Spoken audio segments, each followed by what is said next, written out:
मैं बहुत ही आग्रह और सम्मान के साथ मैं नहीं बल्कि आप सब जोरदार तालियों से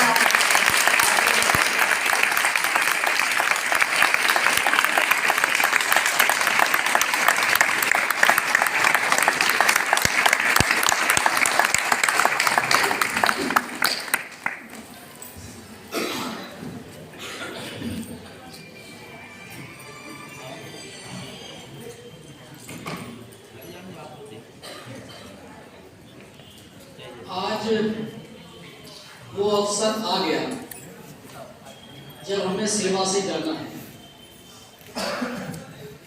3 अक्टूबर 1983 को मैंने शिक्षा विभाग में व्याख्याता के रूप में ज्वाइन किया था डिस्ट्रिक्ट शिवपुरी में मलावनी किशोर और शिक्षा महाविद्यालय से 30 नवंबर 2022 को सेवा देते हुए मेरा शिक्षा विभाग में कार्यकाल 39 वर्ष लगभग 2 माह। इससे पूर्व में लगभग 6 महीने ऑर्डर एक्सटेंशन ऑफिसर के रूप में डेयरी डिपार्टमेंट में उज्जैन में काम कर चुका था, किंतु मेरी जो प्रकृति है, मेरा जो सोच था, मेरी जो रुचि थी वो शिक्षा के प्रति थी, पढ़ने और पढ़ाने की। इसलिए मैंने उस ऑफिसर पद को छोड़ करके व्याख्याता के रूप में मैंने यहाँ ज्वाइन किया।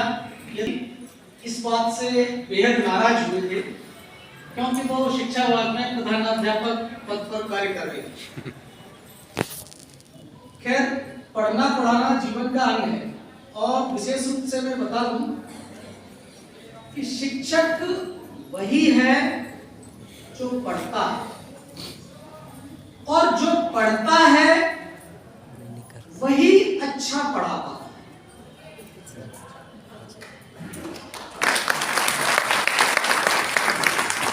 क्योंकि जिस तरह से डॉक्टरी पेशा है उसी तरह से शिक्षक का पेशा भी उसी तरह का। यदि आप अपडेट नहीं रहेंगे तो आप आगे नहीं बढ़ पाएंगे। जीवन में हमेशा अच्छा शिक्षक बनना है तो हमको निरंतर पढ़ना चाहिए, नए नए विचारों को जानना चाहिए, तभी हम कुशलता के साथ आगे बढ़ सकते हैं और हम बच्चों को अपना लाभ दे सकते हैं। जहां तक इस प्रशिक्षण संस्थान का प्रश्न है, यह बहुत महत्वपूर्ण संस्थान है। प्रश्न ये नहीं है कि हम लोग केवल बीएड और बीएड की या एमएड की डिग्री लेकर के जा रहे हैं। यहां डिग्री लेकर के नहीं जाते, बल्कि बहुत सारा अनुभव, बहुत सारा ज्ञान, बहुत सारा ऐसा मटेरियल लेके जाते हैं जिससे हम अपने विद्यालय में जाकर के कुछ परिवर्तन को प्रदर्शित कर सकते हैं। शर्त यह है कि आपके अंदर रुचि होना चाहिए, आपकी आकांक्षा होना चाहिए, आपका डिवोशन होना चाहिए। क्योंकि बिना डिवोशन के आप कोई भी कार्य ठीक ढंग से नहीं कर सकते। शिक्षा में सभ्यता और संस्कृति का बहुत महत्व है। हम लोग शिक्षित होते हैं तभी ये कहते हैं कि भाई पढ़ा लिखा आदमी है तो सभ्य तो होगा ही, यानी सभ्यता तो उसके अंदर होगा। इसका मतलब ये है यदि कोई सभ्यता का प्रदर्शन नहीं कर रहा है तो उसको उसके पढ़े होने का कोई मतलब नहीं है, तो बिल्कुल नहीं। संस्कृति और सभ्यता के अलावा जैसे मैंने यहाँ पर एमएड में, अब ये बात अलग है कि मैं की बात जब आया हूँ, पिछले जब 4.5 वर्ष 5 वर्ष यहाँ रहा हूँ, लगभग 4.5 वर्ष, तो मैंने यहाँ खूब काम भी किया, एमएड की कक्षाएं प्रशासन की और फिलॉसफी दर्शन की कक्षाएं ली हैं, लेकिन इस बार मैंने आने पर यह सब कुछ नहीं किया।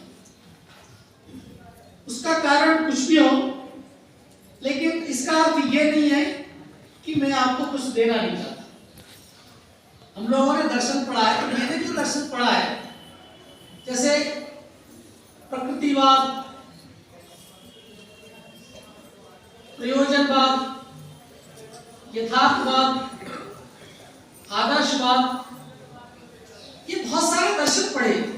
तो मेरे दर्शन को पढ़ने के बाद मेरे दिमाग में आया कि जो प्रकृतिवाद है वो लगभग जो है हमारे लड़कपन को, बचपन को प्रदर्शित करता है, और जो हमारी युवावस्था और प्रौढ़ावस्था है ये यथार्थवाद को प्रदर्शित करती है। और तीसरा जो आदर्शवाद है वो वास्तव में हमारी ढलती उम्र का होता है। मेरे अर्थ को अगर आप लोगों ने ये तीनों पढ़े हैं तो थोड़ा थोड़ा समझ रहे हैं। तो ये तीनों दर्शन कहीं ना कहीं इस बात के प्रतीक हैं कि हमारी जो अवस्था है उसमें उस तरह के दर्शन होते। जीवन में आगे बढ़ने के लिए, जैसा कि हम लोग सभी जानते हैं कि टीचर्स जो काम करते हैं, पता नहीं क्यों एक निराशा उनमें झलकने लगती है। उतना तेज नहीं रहा, उतनी गत्यात्मकता नहीं रही, क्योंकि जब तक आपके अंदर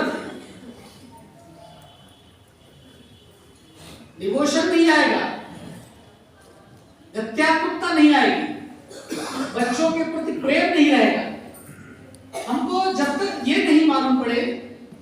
जैसे मैं अपना बताता हूं कि लेक्चर रहा, तो जब मैं पहले पढ़ाई के लिए जब लेक्चर देने के लिए जाता था, उससे एक दिन पहले मैं उन चीजों को पढ़ता था, और मैं जब बच्चों को पढ़ाता था तो मेरे को क्लास के बच्चे को देख करके मालूम पड़ जाता था कि इस बच्चे की समझ में नहीं आता। तो यदि हमारी टीचिंग इस तरह की है कि हम बच्चे को पहचान सकें तो हमारी टीचिंग है, वरना हमारी टीचिंग का कोई मतलब नहीं। जीवन में मैंने बहुत सारे पदों पर काम किया, अकादमिक भी, प्रशासन में भी। व्यक्ति को नियमों का पालन करना चाहिए, उसी अनुसार आगे बढ़ना चाहिए, तो कठिनाइयां कम होती हैं। यद्यपि कठिनाइयों का संबंध आपके भाग्य से भी होता है। और हमेशा अच्छी दिशा में प्रयास करें, सोच अच्छा रखें, नकारात्मकता जीवन में पैदा न करें, ये बहुत महत्वपूर्ण है। मैं एक, हालांकि वो चुटकुला जैसा ही है, लेकिन कुछ इस तरह की बात है कि एक व्यक्ति था, वो शराब खाने में शराब पीने जाता था, तो वो 2 पैक बनाने के लिए कहता था कि सर 2 पैक बनाओ मेरा से।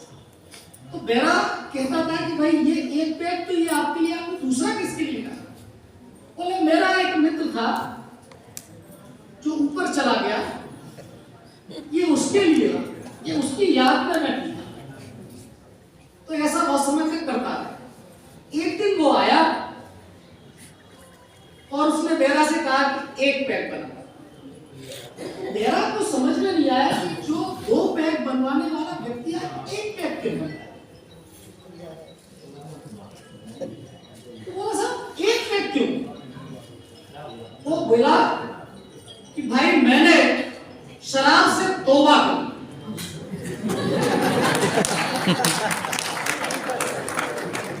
तो ये 1 पैक तो मैं अपने मित्र का पीना। कृपया इस तरह का सोच नहीं रखें कि किसी ने सीख ली, आपने सीख ली,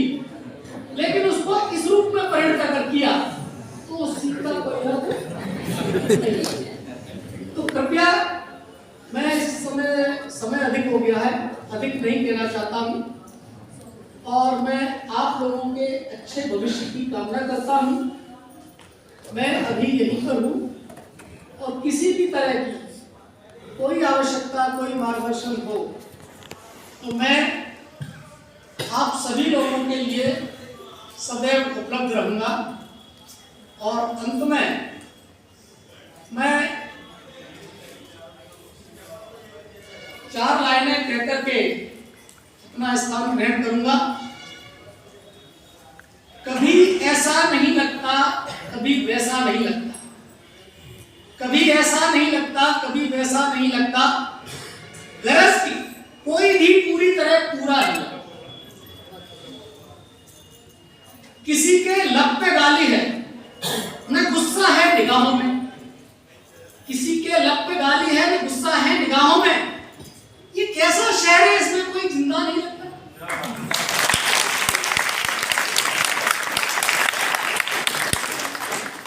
आगे है, अरब में दिल्ली वालों को, अरब में जो दिल्ली से आदमी अरब में गया, अरब में दिल्ली वालों को नहीं मालूम था शायद खजूरों की जमीन पे नीम का पौधा नहीं लगता। अदालत मोहतरम है, जो भी चाहे फैसला दे, सजा पाए न जब कोई खता अच्छा नहीं लगता।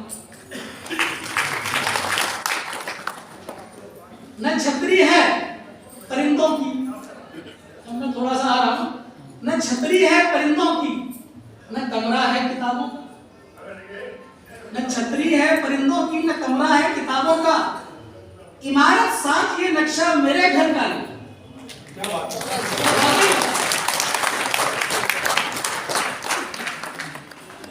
यहां तो एक ही बुक शेल्फ में, यहां तो एक ही बुक शेल्फ में कुरान और गीता है।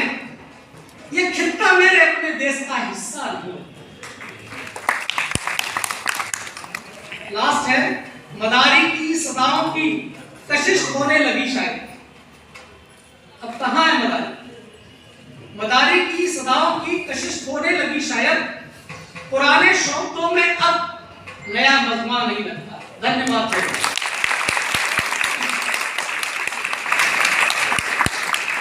बहुत बहुत धन्यवाद सर, आपके शब्द हम सबके लिए